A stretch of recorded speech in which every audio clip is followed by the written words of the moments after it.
ನಮಸ್ಕಾರ ಕರ್ನಾಟಕ, ಎಲ್ರಿಗೂ ಸ್ಪೋರ್ಟ್ಸ್ ಎಡ ಕನ್ನಡ ಯೂಟ್ಯೂಬ್ ಚಾನಲ್ಗೆ ಸುಸ್ವಾಗತ ಗೆಳೆಯರೆ ಅಂತ ಹೇಳ್ತಾ, ಯಾರ್ಯಾರು ಮೊದಲ ಬಾರಿ ನನ್ನ ಯೂಟ್ಯೂಬ್ ಚಾನಲ್ ನೋಡ್ತಿರೋ ದಯವಿಟ್ಟು ಸಬ್ಸ್ಕ್ರೈಬ್ ಹಾಗೆ ಸಪೋರ್ಟ್ ಮಾಡಿ ಅಂತ ಕೇಳ್ಕೊಳ್ತಾ ಇವತ್ತಿನ ಈ ವಿಡಿಯೋನ ಸ್ಟಾರ್ಟ್ ಮಾಡ್ತಾ ಇದ್ದೀನಿ ಗೆಳೆಯರೆ. ಇವತ್ತಿನ ಈ ವಿಡಿಯೋದಲ್ಲಿ ನಿನ್ನೆ ನಡೆದಂತಹ CSK ಹಾಗೂ DC ನಡುವಿನ ಪಂದ್ಯದ ಬಗ್ಗೆ ಡಿಸ್ಕಸ್ ಮಾಡ್ತಾ ಹೋಗೋಣ. ಮೊದಲು ಟಾಸ್ ಗೆದ್ದಂತಹ ನಮ್ಮ DC ಅವರು ತಾವು ಬ್ಯಾಟಿಂಗನ್ನು ಚೂಸ್ ಮಾಡ್ತೇವೆ ಎಂದು ಚೂಸ್ ಮಾಡಿಕೊಂಡ್ರು. ಅದೇ ರೀತಿಯಾಗಿ ಅವರ ಓಪನರ್ ಆದಂತಹ ಪೃಥ್ವಿ ಶಾ ಹಾಗೂ ಡೇವಿಡ್ ವಾರ್ನರ್ ಅವರು ಅದ್ಭುತವಾದ ಪರ್ಫಾರ್ಮೆನ್ಸನ್ನೇ ನೀಡಿದರು. ಇವರು ಮೊದಲ ವಿಕೆಟ್ ಪಾರ್ಟ್ನರ್ಶಿಪ್ಗೆ 93 ರನ್ಗಳನ್ನು ಅದ್ಭುತವಾದ ಪಾರ್ಟ್ನರ್ಶಿಪ್ಪನ್ನು ತಂದುಕೊಟ್ರು.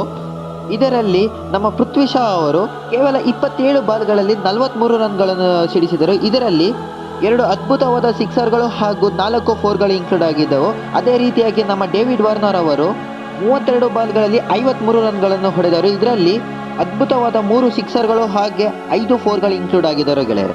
ಇವರಿಬ್ಬರು ಔಟ್ ಆದ ನಂತರ ಕ್ಯಾಪ್ಟನ್ ಆದಂತಹ ನಮ್ಮ ರಿಷಬ್ ಪಂತ್ ಅವರು ಕೂಡ ಅದ್ಭುತವಾದ ಪರ್ಫಾರ್ಮೆನ್ಸ್ ಅನ್ನು ನೀಡಿದರು. ಇವರು ಕೂಡ ಕೇವಲ 32 ಬಾಲ್ಗಳಲ್ಲಿ 51 ರನ್ಗಳನ್ನು ಸಿಡಿಸಿದರು. ಇದರಲ್ಲಿ 3 ಫೋರ್ಗಳು ಹಾಗೂ 4 ಸಿಕ್ಸರ್ಗಳು ಇನ್ಕ್ಲೂಡ್ ಆಗಿದ್ದಾರೆ ಗೆಳೆಯರೆ. ಸೊ ಈ ಇಬ್ಬರ 3 ಜನ ಪಾರ್ಟ್ನರ್ಶಿಪ್ ನಂತರ ಬೇರೆ ಯಾವ ಬ್ಯಾಟ್ಸ್ಮನ್ ಕೂಡ ಅದ್ಭುತವಾದ ಪರ್ಫಾರ್ಮೆನ್ಸ್ ನೀಡಿಲ್ಲ.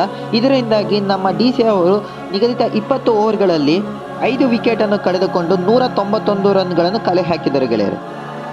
ಈ ಬೃಹತ್ ಟಾರ್ಗೆಟ್ ಅನ್ನು ಬೆನ್ನತ್ತಿದಂತಹ ನಮ್ಮ CSK ಅವರು ಆರಂಭಿಕ ಆಘಾತವನ್ನೇ ಅನುಭವಿಸಿದರು. ತಮ್ಮ ಆರಂಭಿಕ ಬ್ಯಾಟ್ಸ್ಮನ್ ಆದಂತಹ ಋತುರಾಜ್ ಗಾಯಕ್ವಾಡ್ ಅವರು ಕೇವಲ 1 ರನ್ಗೆ ತಮ್ಮ ವಿಕೆಟನ್ನು ಖಲೀಲ್ ಅಹ್ಮದ್ ಅವರಿಗೆ ಒಪ್ಪಿಸಿದರು. ಅದೇ ರೀತಿಯಾಗಿ ನಮ್ಮ ರವೀಂದ್ರ ಅವರು ಕೂಡ ಕೇವಲ 12 ಬಾಲ್ಗಳಲ್ಲಿ 2 ರನ್ಗಳನ್ನು ಹೊಡೆದು ಅವರು ಕೂಡ ಖಲೀಲ್ ಅಹ್ಮದ್ಗೆ ತಮ್ಮ ವಿಕೆಟನ್ನು ಕೈ ಒಪ್ಪಿಸಿದರು. ತದನಂತರ ಜೊತೆಯಾದಂತಹ ನಮ್ಮ ಅಜಿಂಕ್ಯ ರಹಾನೆ ಹಾಗೂ ಡೇನಿಯಲ್ ಮಿಚರ್ ಅವರು ಅದ್ಭುತವಾದ ಪರ್ಫಾರ್ಮೆನ್ಸನ್ನೇ ನೀಡಿದರು. ಅದರಲ್ಲೂ ನಮ್ಮ ಅಜಿಂಕ್ಯ ರಹಾನೆ ಅವರು ಕೇವಲ 30 ಬಾಲ್ಗಳಲ್ಲಿ 45 ರನ್ಗಳನ್ನು ಸಿಡಿಸಿದರು. ಇದರಲ್ಲಿ 3 ಸಿಕ್ಸರ್ಗಳು ಹಾಗೂ 5 ಫೋರ್ಗಳು ಇನ್ಕ್ಲೂಡ್ ಆಗಿದ್ದವು. ಹಾಗೆ ಡೇನಿಯಲ್ ಮಿಚೆಲ್ ಕೂಡ ಕೇವಲ 26 ಬಾಲ್ಗಳಲ್ಲಿ 34 ರನ್ ಸಿಡಿಸಿದರು. ಇದರಲ್ಲಿ 2 ಸಿಕ್ಸರ್ಗಳು ಹಾಗೂ 1 ಫೋರ್ ಇನ್ಕ್ಲೂಡ್ ಆಗಿದ್ದರು. ಇದನ್ನು ಬಿಟ್ಟರೆ ಬೇರೆ ಯಾವ CSK ಬ್ಯಾಟ್ಸ್ಮನ್ ಕೂಡ ಅದ್ಭುತವಾದ ಪರ್ಫಾರ್ಮೆನ್ಸ್ ನೀಡಲಿಲ್ಲ. ಆದರೆ ನಮ್ಮ MS ಧೋನಿ ಅವರು ಲಾಸ್ಟ್ನಲ್ಲಿ ಬಂದು ಕೇವಲ 16 ಬಾಲ್ಗಳಲ್ಲಿ 31 ರನ್ಗಳನ್ನು ಕಲೆ ಹಾಕಿದರು.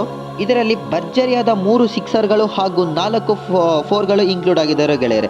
ಸೊ ಇದರಿಂದಾಗಿ ನಮ್ಮ CSK ಅವರು ನಿಗದಿತ 20 ಓವರ್ಗಳಲ್ಲಿ ಕೇವಲ 171 ರನ್ಗಳನ್ನು ಸಿಡಿಸುವ ಮೂಲಕ 20 ರನ್ಗಳ ಹೀನಾಯ ಸೋಲನ್ನು ಕಂಡಿತ್ತು ಗೆಳೆಯರೆ.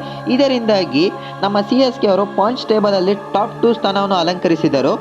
ಹಾಗೆ ನಮ್ಮ DC ಅವರು 2024 IPLನ ಮೊದಲನೇ ಗೆಲುವನ್ನು ಸಾಧಿಸಿದರು ಗೆಳೆಯರೆ. ಸೊ ಈ ವಿಡಿಯೋಯಿಂದ ನಿಮಗೆ ಸ್ವಲ್ಪನಾದ್ರೂ ಇನ್ಫಾರ್ಮೇಷನ್ ಸಿಕ್ತು ಅಂದರೆ ದಯವಿಟ್ಟು ನನ್ನ ಚಾನಲ್ನ ಸಬ್ಸ್ಕ್ರೈಬ್ ಹಾಗೆ ಸಪೋರ್ಟ್ ಮಾಡಿ ಅಂತ ಕೇಳ್ಕೊಳ್ತಾ ಈ ವಿಡಿಯೋನ ಇಲ್ಲಿಗೆ ಮುಗಿಸುತ್ತಿದ್ದೇನೆ. ನಮಸ್ಕಾರ.